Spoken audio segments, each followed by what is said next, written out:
जय हिंद। मैं हूं कर्ण दानवीर और आप देख रहे हैं मेरा यूट्यूब चैनल दानवीर सिंह। आज हम बात करेंगे ट्रूप रिडक्शन की जम्मू एंड कश्मीर में। ये पिछले 2 दिन से अलग अलग प्लेटफॉर्म्स के ऊपर सुर्खी बनी हुई है, तो इसको थोड़ा डिकोड करने की कोशिश करते हैं कि ये इसके असली मायने क्या है, क्या मतलब है जब ये हेडलाइन आप पढ़ते हैं, खबर पढ़ते हैं कि भारत अब फौजों की संख्या कश्मीर के अंदर कम करने जा रहा है। तो इसके ऊपर मैं अपना एक पॉइंट ऑफ व्यू दूंगा, अपनी बात रखूंगा, और जाहिर सी बात है कि इसके पीछे तजुर्बा भी है और इसके पीछे जानकारी भी होगी। तो ये ऐसी सिचुएशन आ गई जिसकी वजह से पाकिस्तान के अंदर हलचल मच गई है। वहां भी लोग ये सवाल पूछने लग गए हैं, और सवाल कैसे पूछ रहे हैं ये भी आपको एक सवाल मैं उदाहरण के तौर पे बताता हूं कि वहां पे सवाल पूछ रहे हैं कि क्या कश्मीर के अंदर अब शांति आ गई, अमन आ गया है कि अब उसको फौजें हटानी पड़ रही हैं। तो दरअसल वो सवाल दरअसल ये पूछना चाहते हैं कि क्या पाकिस्तान की तरफ से वहां पे दहशतगर्दी खत्म हो गई है, क्या पाकिस्तान वहां पे हार चुका है कि अब इंडिया वहां से फौजें वापस लेके जा रहा है। तो इस तरीके के सवाल वहां पे पूछे जा रहे हैं और बड़े अनकंफर्टेबल हैं इस बात को लेकर पाकिस्तानीज कि इंडिया वहां से फौजें कम कर रहा है, क्योंकि इंडिया वहां से अगर फौजें कम कर रहा है तो इसका मतलब है कि कश्मीर के अंदर दर्जा हरारत कम हो चुकी है, वहां पर शांति लौट रही है। तो ये सब हुआ कैसे और अब ये कैसे मैनेज होगा? क्या यहां पे पूरी तरह शांति रहेगी? क्या पाकिस्तान पूरी तरह इस पूरे कैनवस से बाहर रहेगा? आंसर है नहीं। लेकिन फिर अगर आंसर नहीं है तो हम फौजें क्यों कम कर रहे हैं? फौजें क्यों कम कर रहे हैं? क्या इसके पीछे कोई और मजबूरी है? शायद जवाब है हां और ना। तो इसको पहले हम इस तरीके से देखते हैं कि भारत ने खास तौर से जब आर्टिकल 370 को खत्म किया, उससे पहले हुर्रियत के लीडर्स को टारगेट किया गया, उनके जो हवाला से जो पैसे आते थे उस सप्लाई को बंद किया गया, और फिर एप्रोप्रिएट टाइम पर, जैसा कि हम सबको मालूम है, आर्टिकल 370 जो कि टेम्परेरी आर्टिकल था, इंडियन कॉन्स्टिट्यूशन में दर्ज था, हम उसको लेके आए थे और किसी तरह की किसी प्रेशर टैक्टिक्स के तहत नहीं, या इंटरनेशनल ओपिनियन या प्रेशर के तहत नहीं लेके आए थे। हम अपनी डोमेस्टिक पॉलिसीज के चलते आर्टिकल 370 लेके आए थे, जहां पर कश्मीर को एक स्पेशल स्टेटस दिया गया था और वो टेम्परेरी नेचर का था। वो हम लोगों ने उसको हटा दिया। साथ साथ जैसा मैंने कहा कि हुर्रियत कॉन्फ्रेंस के जो लीडर्स थे, जिनको बहुत सारी फंडिंग पाकिस्तान से आती थी, जो प्रोपेगेंडा में इन्वॉल्व थे, जो यूथ को बरगलाने में, और जैसा कि हम सब जानते हैं कि कितनी जबरदस्त पत्थर फेंक घटनाएं होती थी।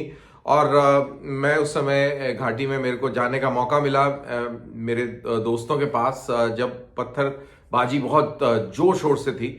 तो मेरे को यह पता लगा कि वहां पर हर पत्थरबाज को 500 रुपया दिया जाता है, और पत्थरबाजी जब होती थी तो उससे पहले मस्जिदों में अनाउंसमेंट होता था, लोग इकट्ठे होते थे, और पत्थरबाजी के बाद गाड़ियों में और अदरवाइज भी खाने पीने की चीजें भी मुहैया कराई जाती थी इन लोगों को, और पैसे भी बांटे जाते थे, और इस तरीके से पूरा सिस्टम काम करता था। बहुत जबरदस्त तरीके से ये नेटवर्क फैल रहा था। इसमें सोशल मीडिया का भी इस्तेमाल भरपूर रूप से किया जा रहा था। तो ये सारी जो सिस्टम था, इसको टारगेट किया गया, इसको खत्म किया गया। फिर जब आर्टिकल 370 चला गया तो यूनियन टेरिटरी बन गई। जब यूनियन टेरिटरी बन गई तो क्या हुआ? जो पॉलिटिशियंस थे, जो ये गेम खेलते थे कि एक तरफ से आग लगाओ, दूसरी तरफ से पानी डालने का प्रयास करो, और सारा जो जिम्मेवारी है वो सेंट्रल गवर्नमेंट और फौज के ऊपर डाल दो कि ये इनकी प्रॉब्लम है, ये सॉल्व करेंगे, हमारा काम है सिर्फ आग लगाना, और ऐसे बनना जैसे कि हम आग को बुझा रहे हैं लेकिन हम बुझाएंगे नहीं, क्योंकि ये हमें सूट करता है। तो इस तरीके का ड्रामा जो पॉलिटिशियंस करते थे वो भी आउट हो गए। यूनियन टेरिटरी बनने के बाद direct control, direct rule central government का आ गया। जितने भी स्टेट गवर्नमेंट के एम्प्लॉयज थे जो अलगाववाद वाला विचार रखते थे, टेररिस्ट सिंपथाइजर थे, पाकिस्तानी सिंपथाइजर थे, उनको गवर्नमेंट जॉब से निकाल दिया गया। और तो और सैयद सलाउद्दीन का लड़का भी गवर्नमेंट जॉब में था, मेरे ख्याल से शायद मेडिकल कॉलेज का मुलाजिम था या पता नहीं यूनिवर्सिटी का मुलाजिम था या प्रोफेसर था, जो भी था। इमेजिन करिए कि एक टेररिस्ट, तड़ी पार टेररिस्ट, उसका लड़का यहां पर सरकारी मुलाजिम था। तो इस तरीके के बहुत सारे तमाशे थे, उन सबको आउट किया गया। और वो जो पूरा इकोसिस्टम था, जो पॉलिटिक्स, अलगाववाद वाली पॉलिटिक्स, सेपरेटिस्ट पॉलिटिक्स को फैन करता था, उसको काबू किया गया, कंट्रोल किया गया। साथ ही साथ आप सब लोगों ने बहुत सारी वीडियोस, बहुत सारी इमेजेस देखी होंगी जिसके अंदर कश्मीरी यूथ फौज में भर्ती होने के लिए लंबी लंबी कतारों में खड़ा हुआ है, दौड़ भाग में हिस्सा ले रहा है, पुलिस की भर्ती में जोर शोर से हिस्सा ले रहा है, भागीदारी ले रहा है, सेंट्रल रिजर्व पुलिस फोर्स और पैरामिलिट्री फोर्सेस इंक्लूडिंग बीएसएफ, उसकी भर्ती में जोर शोर से हिस्सा ले रहा है। दरअसल ये एक पार्ट ऑफ द प्लान था, लार्जर प्लान था। और वो लार्जर प्लान ये था कि एप्रोप्रिएट टाइम पर कश्मीरियों को कश्मीरियों की हिफाजत करने की रिस्पॉन्सिबिलिटी दी जाएगी। और इस चीज को करने के लिए सबसे पहले सीआरपीएफ को इंडक्ट किया गया कश्मीर घाटी के अंदर। कश्मीर घाटी के अंदर इंडक्ट किया गया फौज के साथ, उन्होंने ऑपरेशंस किए। सिविल पुलिस कश्मीर की, उसने बहुत जबरदस्त काम किया है। उसने जिस तरीके से इंटेलिजेंस प्रोवाइड करी है, इंटेलिजेंस नेटवर्क प्रोवाइड किया है, और नेटवर्क प्रोवाइड करने के बाद जैसे पुलिस ने आर्मी के साथ कोऑर्डिनेशन में एक्शन किया है, वो बहुत ही काबिल तारीफ है। और इसीलिए जो सक्सेस रेट रहा है कश्मीर घाटी के अंदर आतंकवाद के खिलाफ, वो बहुत ही हाई दर्जे का, बहुत टॉप क्लास लेवल का रहा है। और ये चीज जो स्ट्रेटेजिस्ट थे और जो चीज को जानते हैं इस पूरे गेम को, वो बहुत अच्छी तरह इस चीज को समझ रहे थे, दैट इज पाकिस्तान में। और उन्होंने इसीलिए पुलवामा किया था।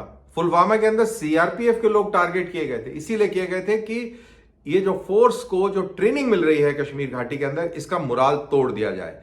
और भी कारण थे, लेकिन एक कारण ये भी था। लेकिन ऐसा नहीं हुआ, फोर्स का मुराल दिन प्रतिदिन बढ़ता गया, पुलिस की कोऑर्डिनेशन, कोऑपरेशन चलती रही, आर्मी का ओवरऑल सुपरविजन बिल्कुल फर्स्ट क्लास बरकरार रहा, और एक टीम की तरह इन लोगों ने काम किया। अब स्थिति ये आ गई है कि पिछले 10-15 साल के अंदर सीआरपीएफ बहुत अच्छी तरह ट्रेंड हो गई है, वैली के अंदर ऑपरेशंस के डायनेमिक्स बहुत अच्छी तरह समझने लग गई है। पुलिस को भी इस हाईली मिलिटराइज्ड एनवायरनमेट में काम करने की आदत पड़ गई है। उसने भी अपनी टैक्टिक्स को रिफाइन किया है, वो भी बहुत ही मैच्योर हो गए हैं इस पूरे खेल के अंदर। और जैसा मैंने बताया कि पॉलिटिकल साइड से जिस तरीके से रीड्रॉइंग ऑफ लाइंस हुआ है कश्मीर के अंदर आफ्टर 370, जैसे वहां पर डेवलपमेंट की बात हुई है, जैसे वहां पर जॉब क्रिएशन की बात हुई है, जैसे वहां पे इंटरनेशनल इन्वेस्टमेंट की बात हो रही है, जैसे वहां पर इंफ्रास्ट्रक्चर पुश है, चाहे वो roads, bridges, railway, telecommunication, hydro power, इन सब चीजों को लेकर है, वहां पर फर्क पड़ गया है। अब आपको कश्मीर घाटी के अंदर हुर्रियत स्पॉन्सर्ड टाइप बंद सुनने को नहीं मिलते, स्कूलों को जलाया जाता था, इस तरीके के वाकयात नहीं आपको नजर आते। आप आए दिन ट्विटर पे अगर आप फॉलो करें तो आए दिन कोई ना कोई कश्मीरी बच्चा बेहतरीन काम करता हुआ नजर आ रहा है, चाहे वो एकेडमिक्स में हो, चाहे वो स्पोर्ट्स में हो, चाहे वो आर्ट और कल्चर में हो, वो अच्छा कर रहे हैं और इससे एस्पिरेशन बढ़ रहा है। कहां 2 जनरेशंस लड़ाई झगड़ा बम बंदूक गोली के अंदर खत्म हो गई, साइक्ड अप हो गई पूरी साइकोलॉजी उस सोसाइटी की, बहुत ही नेगेटिव हो गई थी, मायूस हो गई थी। अब उसको एक डायरेक्शन मिल रहा है, एक होप मिल रहा है। तो ये सारी चीजें नजर में रखते हुए इंडियन गवर्नमेंट ने बिल्कुल सही डिसीजन ले रही है कि अब आर्मी को कम किया जाए। अब ये तो रही बात कश्मीर की। जब हम कश्मीर, अच्छा इसमें एक और बात करनी बहुत जरूरी है, जब हम कश्मीर की बात करते हैं तो हमें जनरली वो कश्मीर का नक्शा दिमाग में आ जाता है। दरअसल जब ये कश्मीर और आतंकवाद की बात होती है तो सिर्फ और सिर्फ कश्मीर घाटी की बात होती है। पुंछ, राजौरी, डोडा, इन जगहों की बात नहीं होती है, क्योंकि यहां पर बाय एंड लार्ज स्थिति हमेशा से कंट्रोल में रही है। इक्का दुक्का वाकयात जरूर होते रहे हैं, बट वेरी रेयर। वहां की जो पब्लिक है, वो जो कश्मीरी आउटलुक है और जो पाकिस्तानी आउटलुक है, उसके साथ कभी भी एक नजर नहीं आई। हमेशा उसका एक पॉइंट ऑफ व्यू अलग रहा है कश्मीर घाटी के पॉइंट ऑफ व्यू से। कश्मीर घाटी के अंदर जरूर एक बहुत बड़ी तादाद में लोगों की संख्या रही है जो आजादी पसंद थी। पाकिस्तान परस्त बहुत कम लोग थे, लेकिन अब स्थितियां चेंज हो रही हैं। अब इंडिया की तरफ भी वो बहुत आशावादी तरीके से देख रहे हैं। इंटरनेट के ज़माने में, सोशल मीडिया के ज़माने में पाकिस्तान की जो हालात हैं और जिस तरीके का उनकी कारकर्दगी है अपने ही मुल्क के अंदर, उस सब को देखकर अब उनको असलियत का, जब आईना से असलियत दिखी उनको, तो उनके आइडियाज में परिवर्तन आया है। और अब मेरे ख्याल से they are reconciled with the fact कि वो इंडिया का हिस्सा है। And not only reconciled, they have started feeling proud of themselves कि वो एक इंडिया का हिस्सा है। आपने देखा होगा कि किस तरीके से राहुल गांधी साहब की यात्रा निकली और कितने सारे कश्मीरी भारत का झंडा लेकर उनके साथ यात्रा के अंदर शामिल हुए। ये एक बहुत अच्छी एक इमेजरी थी और वो दरअसल पूरा बयान कर रही थी कि कश्मीर के हालात कितने चेंज हो गए हैं। तो ये तो रही बात कश्मीर की, बट एक और इशू भी आ रहा है फौज को। वो ये है कि कोविड के टाइम में रिक्रूटमेंट काफी कम हुआ था, एक बहुत बड़ी लेवल पर डेफिशिएंसी भी है। और ये पूरी करने के लिए भी आरआर, राष्ट्रीय राइफल की जो बटालियंस हैं, उनको या तो छोटा किया जाएगा या उनको डिसबैंड किया जाएगा। ये डिसीजन लेना अभी बाकी है। यहां पर मैं ये बता दूं कि जो वहां कश्मीर घाटी के अंदर राष्ट्रीय राइफल की जो पलटने हैं, दरअसल वो होम मिनिस्ट्री के फंड से हैं और उनका जो पूरा जो फंक्शन है वो डिफेंस देखती है, डिफेंस मिनिस्ट्री के अंतर्गत आता है। आर्मी उसको मैन करती हैं सारी राष्ट्रीय राइफल्स के 100% जो ट्रुप्स हैं, ऑफिसर्स हैं, जेसीओज हैं, वो इंडियन आर्मी के हैं। और ये एक बहुत ही टेम्परेरी अरेंजमेंट था इस पूरी इंसर्जेंसी को कंट्रोल करने के लिए।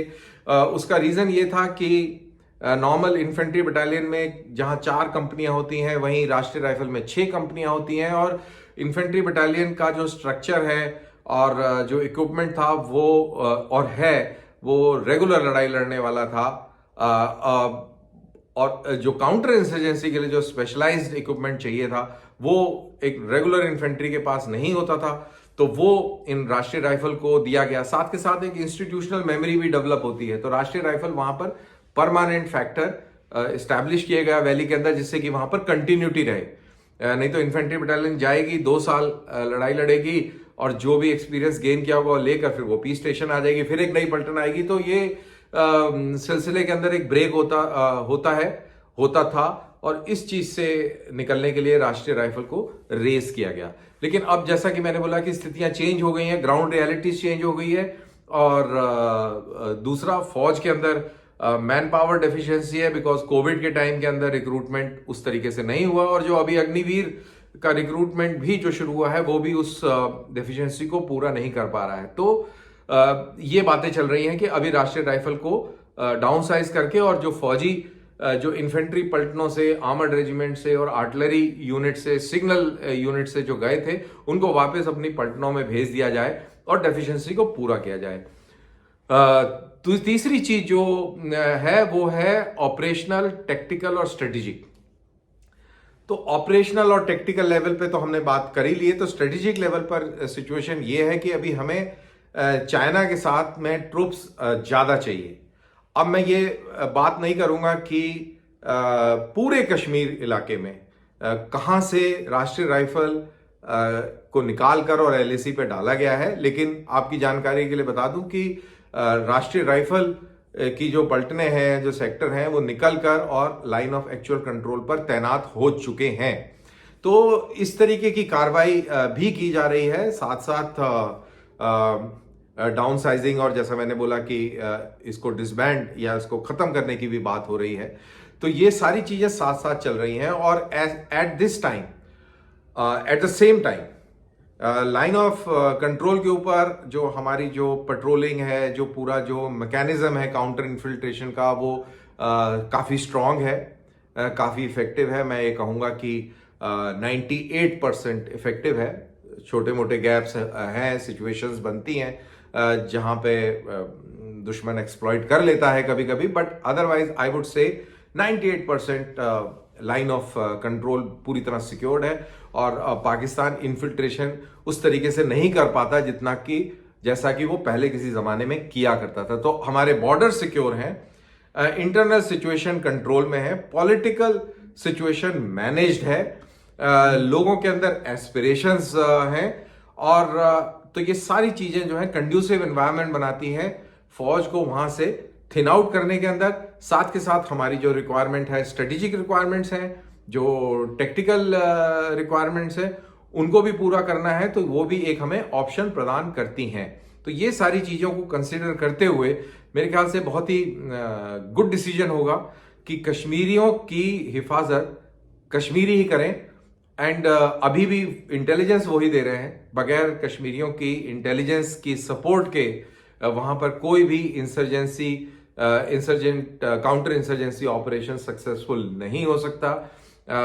कोई भी दुनिया की फौज कितनी भारी इंटेलिजेंस जब तक काम नहीं करेगी, जब तक वहां से आपको लोकल सपोर्ट ना मिले। अगर इंडियन आर्मी वहां पर सक्सेसफुल है तो माइंड यू लोकल सपोर्ट बहुत जबरदस्त वहां पर मिल रहा है। तो ये हालात हैं। और साथ के साथ इंटरनेशनली भी अगर हम देखें तो पूरी दुनिया रिकंसाइल कर चुकी है, पूरी दुनिया को पाकिस्तान की असलियत मालूम हो चुकी है कि पाकिस्तान इंसर्जेंसी और टेररिज्म को सपोर्ट करता रहा है। पाकिस्तान फुल्ली एक्सपोज्ड हो गया है, और जो वेस्टर्न पावर्स की मजबूरियां हुआ करती थी पाकिस्तान को सपोर्ट करने की, वो भी दूर हो गई हैं, क्योंकि वो अभी अफगानिस्तान से पूरी तरह बाहर निकल गए हैं। तो पाकिस्तान उनको ब्लैकमेल भी नहीं कर सकता। साथ ही साथ जितना भी अरब वर्ल्ड है उसको भी पाकिस्तान का दोगलापन समझ में आ गया है, क्योंकि अरब वर्ल्ड का इंटरेस्ट इंडिया के अंदर लॉन्ग टर्म है, और उनको पता लग गया है कि अगर ये पाकिस्तान के पीछे लगे रहे तो ये तो डूबेगा, हमें भी ले डूबेगा सनम। तो अब ये सिचुएशन है कि सऊदी अरेबिया और यूएई का इन्वेस्टमेंट कश्मीर के अंदर आ रहा है, और एक बहुत ही अच्छी सिनर्जी अरब वर्ल्ड और इंडिया के साथ बन रही है to do with trade and economy. And इस चीज का फायदा कश्मीरी भाई बहन क्यों ना उठाएं, वो भी उठाएंगे, और उनको ये बात अच्छी तरह समझ में आ गई है। तो ये सारे फैक्टर्स को मिला के अगर देखा जाए तो ये डिसीजन कि इंडिया फौजें कम कर रहा है, मेरे ख्याल से बहुत ही सही डिसीजन है, सटीक डिसीजन है। उम्मीद करते हैं कि ये डिसीजन जल्द से जल्द इम्प्लीमेंट हो, और जैसा कि मैंने कहा कि कश्मीरियों की हिफाजत कश्मीरी खुद करे, वो बहुत ही बेहतरीन सिचुएशन होगी। तो ये था मेरा एक एनालिसिस और एक पॉइंट ऑफ व्यू, और मेरी तरफ से आपको एक पर्सपेक्टिव देने का प्रयास कि फौजें कैसे और क्यों कम की जा रही हैं कश्मीर घाटी के अंदर। तो मुझे दीजिए इजाजत, फिर मुलाकात एक नई वीडियो के साथ करते हैं। जय हिंद।